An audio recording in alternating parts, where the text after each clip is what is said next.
So now we'll be seeing about business research. What is it all about and what is the scope of business research? So when we want to understand the concept called business research, it is all about collecting information from various sources and building an interpretation that would be very much helpful in making a profit and making the business profitable. So it is nothing but an ordered collection of information and arriving at some kind of relevant action that has to be taken so that the business where in which we apply this research would be getting the desired outcome. That outcome can be sales or profit or customer base. It can be anything on this line.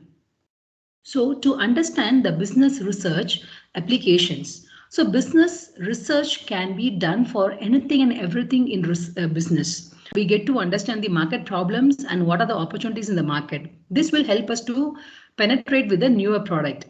And what kind of strategy can I apply to launch my product so that it will be responded by the customer very positively, and how to understand how to forecast the expectations and needs of the customer. That is also a part of research in marketing.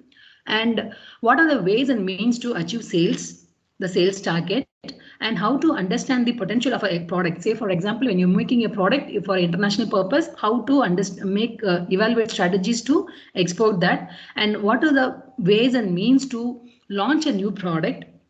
All these would be done under marketing research. So generally anything related to marketing concepts, the decision would be made on research outcome. So this is just to emphasize how research would be dwell deep into a particular domain. Like we did for marketing research, we would be doing for finance, brand, product, risk, competitor analysis. So